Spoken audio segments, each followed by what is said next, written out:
반값 등록금 때는 그때는 등록금 부담을 줄여주자 어떤 정치적인 이슈가 좀 강했던 부분이라면 이 등록금 반환을 위한 이번 대학생들의 데모는 실제로 이 서비스 내용에 대한 불만족이라고 하는 부분이 이게 심상치 않은 거예요.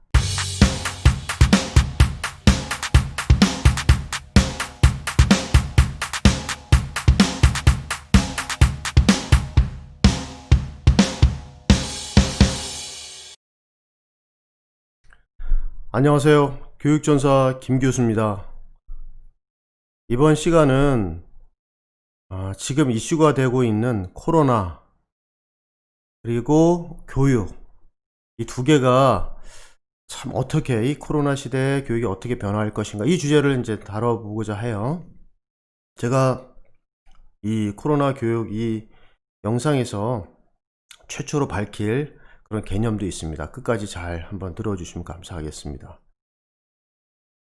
먼저 코로나와 교육 이슈가 되고 있는데요. 과연 지금 비대면이고 갑자기 코로나가 터지는 바람에 참 혼란스러운 게 많아요. 저는 코로나와 이 교육 시대에 지금 확실히 변화가 유발이 되고 있다. 그리고 이 변화에서 어떻게 나가야 되는 거고, 과연 코로나가 지금 현재는 어떻게 진행이 되면서 이 교육의 시장을 어떻게 변화시키고, 포스트 코로나, 즉 코로나가 어떻게 끝난 이후에도 이 교육의 영향은 어떻게 바뀔 것인가, 이런 주제를 오늘 끝까지 얘기해 보고자 해요. 저희 교육 전문가로서 저의 객관적인 관심이기도 하고요. 그리고 이걸 꼭 제가 알려드려야겠다라는 마음으로 이 영상 제작하는데 시간 많이 걸렸어요. 그래서 한번 곰곰이 생각해 보시고, 뭐 교육 업계에 계신 분들이나 전문가들이나 교사분들이나 뭐 교육 전문가들 또는 그렇지 않다도 일반 또 부모님들의 입장에서도 궁금해 하실 내용이라고 봅니다. 첫 번째는 포스트 코로나, 그리고 또 현재 코로나, 이때 교육이 어떻게 변하냐인데 벌써 이슈가 터졌어요. 여기 보면 이제 등록금 반환을 요구하는 학생들이 벌써 이렇게 마스크를 쓴 채 지금 감염 위험에도 불구하고 데모를 하고 있잖아요. 그래서 이 친구들이 하는 얘기는 당연히, 쉽게 얘기를 하자면 이런 욕구는 당연히 코로나가 오면서 예상이 됐는데, 먼저 비대면으로 하니까 대면으로 하는 교육 서비스를 못 받으니까 좀 부실하니까 돈 반환해 달라, 이 얘기입니다. 그래서 이 친구들의 얘기를 처음으로 이렇게 접한 대학 측은 참 얼마나 당혹스러웠을까요? 그래서 우리는 온라인 강의는 오프라인 강의의 어떤 보조적인 수단이었지, 우리는 오프라인 강의를 통해서 돈을 낸 거야. 그러니까 지금 대학 측에서는 우리 걷어간 등록금에 뭐반 또는 일부라도 반환을 해달라, 이런 얘기입니다. 제대로 된 강의를 못 들었고요. 쉽게 이야기하면 이 친구들의 이제 이 속마음은 어떤 거냐, 이 코로나 강의 때 쉽게 얘기하면 강의 만족도가 그렇게 만족스럽지가 않다는 뜻이에요. 만약에 코로나가 왔는데 우리 대학생 분들에게 정말 이게 도움이 됐다, 괜찮다 그러면 얼마나 좋았을까요? 등록금 반환까지, 데모까지 안 왔겠죠? 그래서 이 조사에 의하면 대학생 응답자, 얼마나 온라인 강의에 만족하냐는 응답자의 겨우 6.8%만이 만족한다, 이런 얘기를 했대요. 그러니까 참 만족스럽지 않은 거죠. 일부 대학에서는 지금, 건국대에서는 일부 등록금 반환을 해서 이게 지금 각 대학들이 좀, 제가 볼 때는 대학생들 입장이나 부모님 입장은 좋을 것 같은데, 이 대학교 측, 재정을 담당하는 대학교 측에서는, 재단 쪽에서는 좀 당황스러울 것 같아요. 어떻게 하면 좋을지. 근데 건대에서 이미 일을 벌였네요. 이렇게 하고 또 뭐 이런 것들이 얘기가 되니까, 학생들은 또 한 가지 이제 비대면으로 하다 보니까 온라인으로 하다 보니까 이게 뭐 시험 때는 뭐 부정행위 이런 것들을 이게 지금 화성으로 어떻게 잡아낼 수가 없잖아요. 그러니까 이런 평가 문제도 오고 지금 이제 난리가 났습니다. 그래서 대학 측에서 이제 전통적인 이 대학 기관이라고 하는 것이 굉장히 변화하기가 어렵고 굉장히 권위적인 기관 아니에요. 왜냐하면 어떻게 보면 입학 여부조차도 우리나라에서는 괜찮은 대학들이 쉽지가 않잖아요. 그리고 그 입학을 결정하는 곳이고, 어떻게 보면 우리 한국 사회에서는 인생을 좀 결정하는 것이고, 최초의 어떻게 보면 꼬리표가 생기는 것인데, 이제 이런 부분에 대해서 이제 대학생들이 이렇게 특히 민감한 등록금 문제에 대해서 항의를 하니까 아무래도 곤란할 것 같아요. 그래서 이게 지금 이 등록금 반환 소송은 그냥 뭐 예전에 반값 등록금 이런 시비도 있었는데, 그런 것보다는 이게 좀 차원을 달리하는 이 문제가 좀 더 대학 측에서 이게 간단한 문제가 아니다. 왜냐하면 반값 등록금 때는 그때는 등록금 부담을 줄여주자, 어떤 정치적인 이슈가 좀 강했던 부분이라면, 이 등록금 반환을 위한 이번 대학생들의 데모는 실제로 이 서비스 내용에 대한 불만족이라고 하는 부분이 이게 심상치 않은 거예요. 그 전에는 서비스 내용에 대해서 이렇게까지 공개적으로 데모한 거는 지켜보기 어려웠던 것 같아요. 정치적인 투쟁에서 또는 경제적인 투쟁에서 이제 대학 당국에 실제로 당신들 그동안 써왔던 서비스가 정말 내 등록금 낼 만한 그 수준의 서비스야? 이걸 묻고 있는 거죠. 뜨끔하겠죠. 그래서 만만치 않은 거예요. 이게 대학 집단끼리 또는 대학의 입학을 관리하는 부분이나 재정을 관리하는 이사회까지 이렇게 다 여러 대학들이 원래 좀 뭉치는 경우가 있는데, 눈치도 보고 그러실 텐데 이게 눈치 본다고 해결될 문제는 아닙니다. 자, 그래서 어떤 이제 강력한 이 대학생들을 이 코로나 때도 마스크를 쓰면서 등록금 투쟁을 위해서 이렇게 깃발을 들고 나서게 한, 교육부 앞에서 데모를 하게 한 이 어떤 압력이 존재하지 않겠어요? 그게 바로 이제 외제적 압력이라는 거죠. 이제 우리 교육을 주최하는 이 교육 주체 세력에게 이제 외제적 압력이 온 거예요.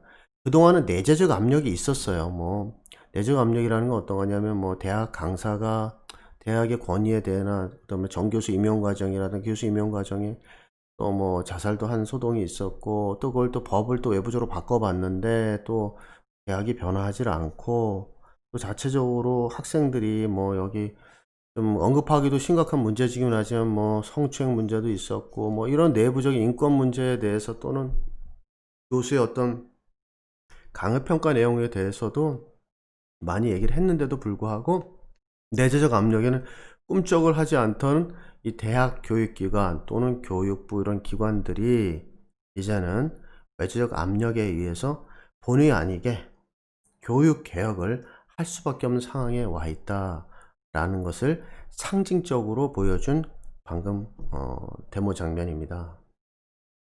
저는 이 코로나가 촉발이 되면서 이 분명히 등록금 반환에 대한 얘기가 나올 것이다 라고 예측은 했어요. 근데 실제로 이런 것들이 벌어졌고요. 그래서 이런 등록금 반환 얘기가 나오면서 이런 상황에서 과연 어떻게 하면 좋을 것인가 라는 부분이, 이 상황을 이해할 수 있는 부분이 뭐가 있을까라고 생각하다 문득 이런 부분이 생각이 났어요.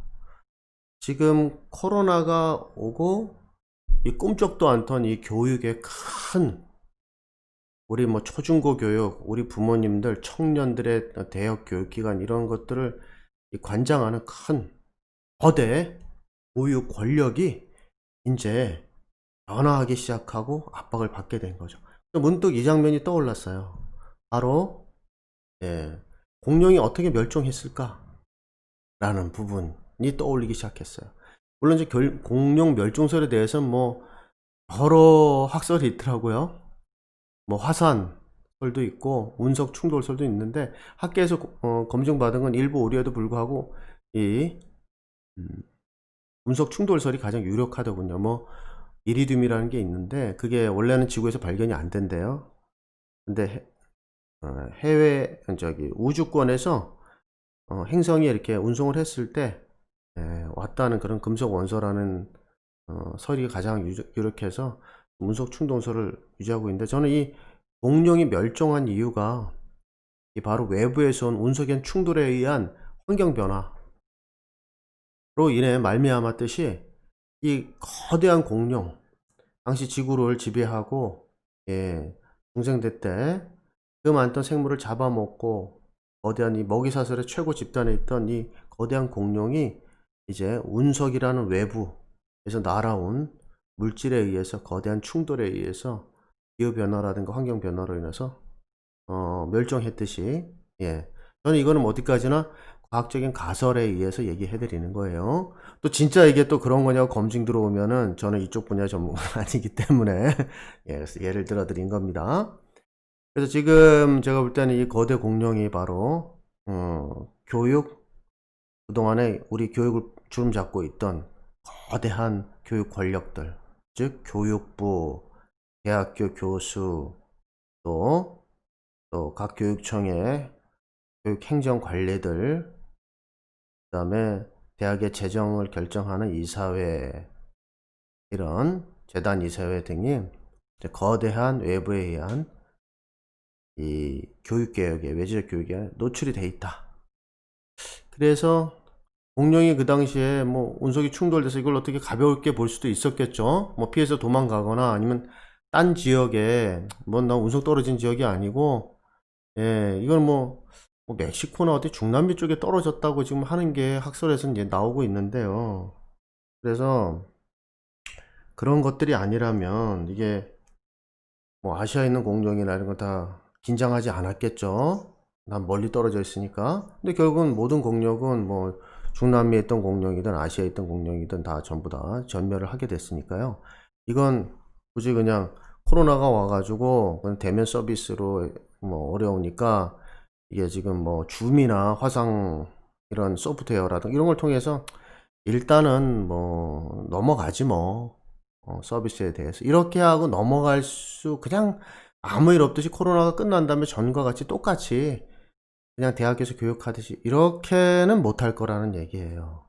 왜냐하면 이 공룡에게 운석이 떨어졌듯이 이 교육을 주최하던 교육 권력 기관들에게는 이제 드디어 권력 기관들이 교육을 제대로 하고 있는 것인가, 내가 받는 돈에 대한 서비스를 제대로 받고 있는 것인가, 그리고 더 중요한 건요, 공룡이, 예, 그 지구를 지배하던 중생대 백악기를 지배하던 이 거대한 공룡들이, 예, 사라졌는데 그 다음에도 지구는 다른 생물이 나와서 결국 인간이 나와서, 예, 지배했듯이요.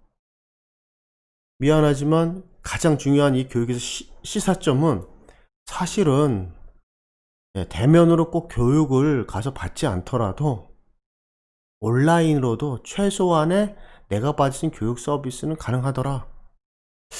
대면이면 참 좋겠다. 답답한 걸 싫어해서 직접 만나고 교육하는 서비스의 수요는 물론 있겠지만 그건 없어질 수는 없어요. 인간이 존재하는 한.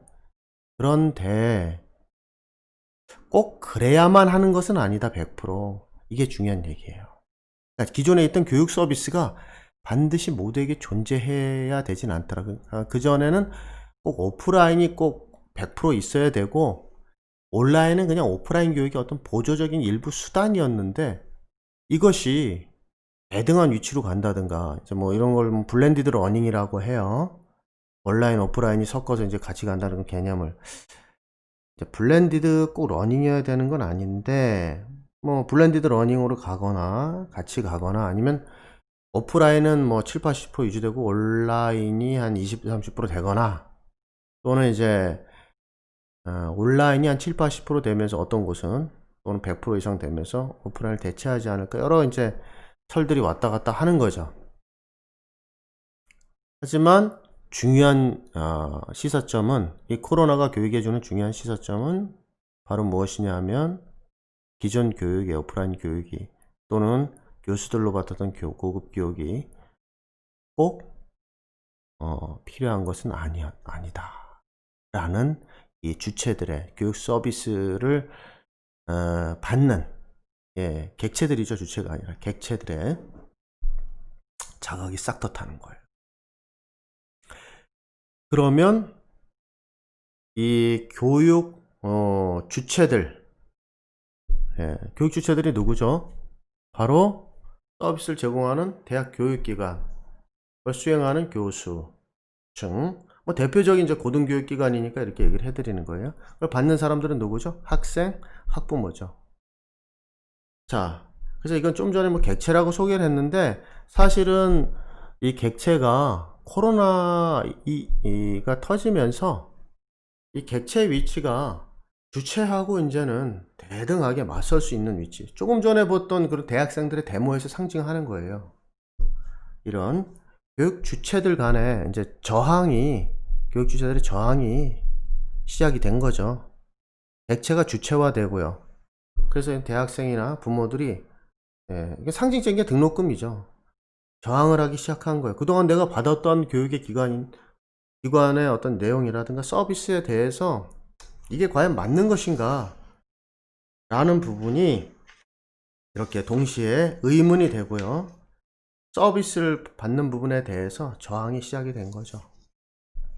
그렇지만 이제 그동안 교육 기득권을 누려왔던 대학 기관이라든가 이제 교육 행정관리들은 이런 새로 떠오른 교육 주체들의 저항에 대해서 당혹스럽기도 하고, 또 기존에 이제 해왔던 오프라인 방식의 그런 대면 교육 또는 과제를 주고 그렇게 크게 노력하지 않아도 루틴하게 되어왔던 그런 교육에 대해서, 그리고 그것이 최대한 양질의 교육이라고 이 교육을 서비스 받는 객체들에게 얘기를 해왔는데, 그게 이제 온라인으로 간단히 해결도 어느 부분이 될 수 있고, 어떤 건 아직 오프라인으로 해결할 수밖에 없는 그런 상황들, 이런 것들이 이제 더 이상 설득 논리로 작용하기는 쉽지가 않아졌다라는 부분이 시사점입니다. 그래서 지금은 이제 어떤 뭐 교수님들 같은 경우는, 대부분의 교수님들이 이제 이렇게, 저 뭐 중고등학교가 아니라 이 부분은 사실 대학 고등교육기관에서 가장 중요한 문제이기 때문에, 왜냐하면 중고등학교는 지금 의무교육이라서 뭐 교육 서비스 피를 내더라도 많아봐야 지금 적은 경우가 많기 때문에, 또는 무상인 경우도 있기 때문에 논하기가 어렵고요. 고등교육기관에서 지금 서비스 피가 높기 때문에 교육 서비스, 이 교수 교육이나 제공하는 콘텐츠 교육에 대해서 서비스 피가 높고, 라이센스에 대한 이제 비용들이, 지출하는 비용도 높기 때문에 이런 교육 주체들의 저항이 이제 큰 거죠. 그래서 이 저항이 크니까 교수님들 같은 경우는 기존에 시험 볼 때는 직접 대면으로 와라, 이렇게 해서 이제 권력을 유지하고 싶은 거죠. 그리고 학생들은 아직 오프라인 교육이 필요하다. 그리고 교수님들 답답하셨겠죠. 직접 오라고 그러는 거죠. 시험이니까 부정행위도 예상이 되고. 학생들은 꼭 가야 되느냐, 이런 부분을 이제 묻고 있는 거죠. 또 어떤 교수님은 이제 대면으로 해야 되는데, 자기 장기가 나오는데 온라인으로 하려니까, 이제 온라인은 객관적인 실력이 검증이 되는 거죠. 실력으로만 승부해야 되니까. 그래서 자신이 없어져 버리는 거죠. 온라인에 또 강해진 교수님, 원래 실력이 있던 분들은 또 온라인 교육을 활성화시킬 수 있는 거죠. 이 기회가 오히려 기회가 될 수 있죠. 그래서 지금 교육 권력이 전통적인 고등교육기관의 교육행정관리기관이랑 교수하는 교수층에 있었다가, 교육 권력이 지금 수평적으로 분산이 되고 있는 과정이다 라고 보시면 아마 정확할 것 같습니다. 그렇지만 그렇다고 해서 당분간 바로 온라인이 뭐 확 올라가서 오프라인에 있는 교육 권력을 뭐 누르거나 그렇게 하기는 어려울 것 같지만, 적어도 코로나가 이 교육 권력에 미치는 영향은 그동안 수직적인 교육 권력의 이동, 즉 서비스를 받는 사람들이 서비스 하는 사람 중에 밑에 있어서 수동적인 위치에, 특히 고등교육과 대학에서 심했다면 이제 서비스를 받는 입장에서 대등하게 가는 측면, 즉 대등하다는 것은 이제 뭐 그들의 어떤 교수나 행정관리 측의 또 교육행정관리의 영역은 인정하지만, 제대로 된 서비스를 만족하지 못하게 된다면 언제든지 저항하고 대체 개념을 요구하거나 환불을 요구할 수 있다, 우리의 권리를 쟁취할 수 있다는 메시지를 주게 된 거죠. 이렇게 교육 권력이 이동하게 되면서 교육 주체들도 노력을 하게 되는 거죠. 교육의 권력을 쥐고 있던 교수층이나 이젠 교육 행정을 하던 대로 하시면 안 되는 거죠. 변화가 있어야 돼요. 그래서 서비스를 더 얹어 주시거나, 아니면 서비스를 더 제공을 못하면 가격을 깎아 주시거나, 아니면 뭔가 이제 다른 부분에 대한 어떤 베니핏을 줘야 되겠죠. 그래서 이런 교육 권력 이동 현상이 나타나면서 교육은 이제 점차 방식이 확대가 되기 시작합니다.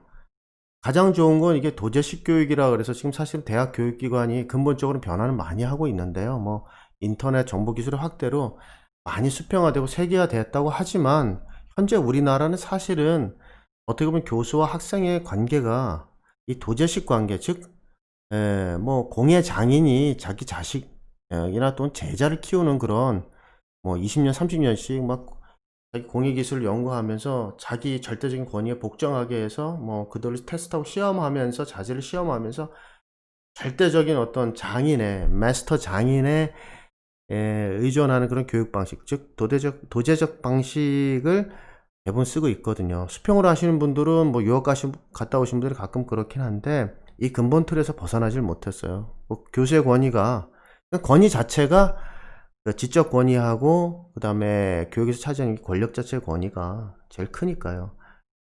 그러니 이제 이런 권위를 유지하려면 오프라인 방식밖에 또는 오프라인 제도적인 측면밖에는 이 권위를 부릴 수가 없거든요. 왜냐면 직접 보고 만나고 대면하면서 이제 조직이 생기는 것이거든요. 대학원의 조직, 교육행정의 조직, 그 다음에 직접 대면으로 만나면 이제 그런 관계에 대해서 복종하게 되는 것이죠. 그렇지만 이제 이게 온라인화 되면은 이제 달라집니다. 온라인이란 기술, 뭐 요즘 줌을 많이 사용하시는데 사실 꼭 줌이 좋은지는 모르겠어요. 보안 문제도 있다 그러고, 그래서 뭐 MS 걸 쓰는 분도 있고 다른 소프트웨어를 쓰기도 하는데 사실 줌도 불안해요. 그래서 이 지금 온라인이 올라오면서 전통적인 이제 교수층의 권위가 이제 그대로 대면 방식으로 작동하기 어렵습니다. 왜냐면 이제 접속하는 매체가 미디어를 방식을 통해서 접속을 하거든요. 그러면 이제 권위를 부리기보다는 아무래도 내용이 좋아야 되겠죠. 그리고 서비스를 잘 해줘야겠죠. 네, 설명도 좀 더 쉽게 재밌게 전달하고 지루하니까요. 대면을 통해서 하면은 더. 그래서 이제 관계가 이 모니터를 통해서 매체를 통해서 하다 보니까 수평적 관계로 본의 아니게 이루어지게 되는 것이죠. 그래서 교육 방식은 이제 오프라인의 대면형, 수강형, 뭐 강의 전달식, 뭐 주입식 이런 부분들이 이루어졌다면 이제 비대면 방식으로 또는 어떻게 보면 이제 포스트 코로나에서도 비대면도 같이 쓰면서 이렇게 오프라인 방식으로 갈 것이다 이렇게 예측은 하지만 저는 코로나가 끝나면 이제 한국 교육 중에서 변화는 있겠지만 워낙 교육이 보수적이어서요. 과연 그렇게 반성을 많이 할까 이 교육 권력이, 교수층이 그렇게는 생각하지 않습니다. 그래서 고수하는 층이 한 60, 70%는 있을 거고 변화하는 20, 30%의 교수층도 있어요. 이분들이 나중에 시간이 지나면 굉장한 경쟁력을 갖게 될 것이고 시간이 포스트 코로나 많이 지나게 되면 기존의 권력층에 있던 분들은 떨어져 나가게 될 것이다. 기존의 방식을 오프라인 방식을 고수하던 교수들이나 기존 권력층은 떨어져 나가게 될 것이다 라고 보고 있습니다.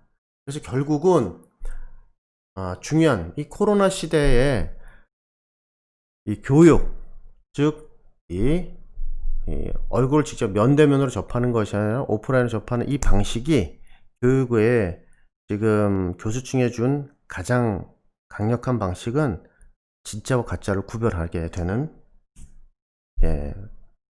그런 계기가 된 거죠. 제가 이제 아는 분 얘기가 있는데 이제 가까운 지인분이 대학원을 다니고 있어요. 근데 대학원을 다니고 있는데 이제 갑자기 코로나가 터지니까 이게 참 힘드셨을 거예요, 교수님들도. 왜냐면 원래 이게 이분들이 원래 매체하고 친하기가 어려워요. 이 기질 자체가. 그래서 어려우시던데 이제 뭐 대학에서는 빨리 온라인 강의 준비하라 그러지.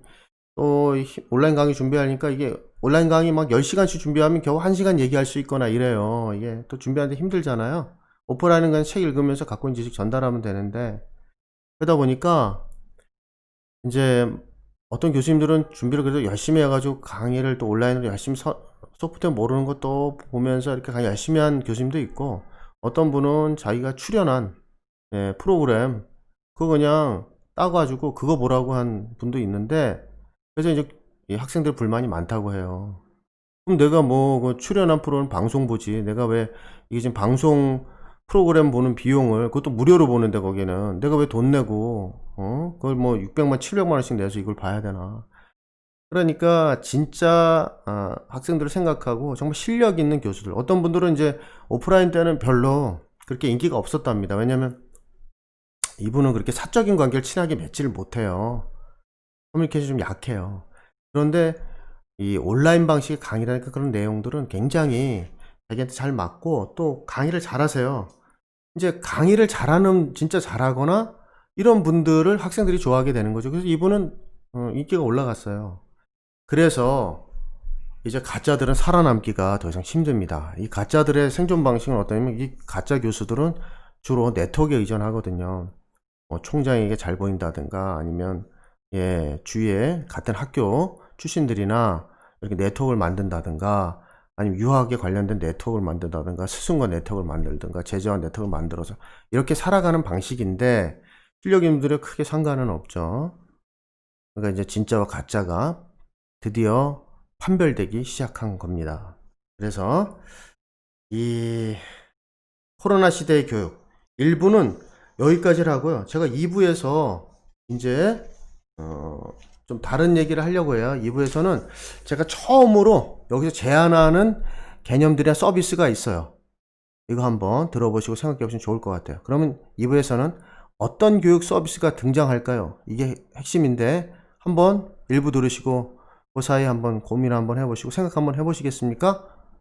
자, 감사합니다. 2부에서 뵙겠습니다.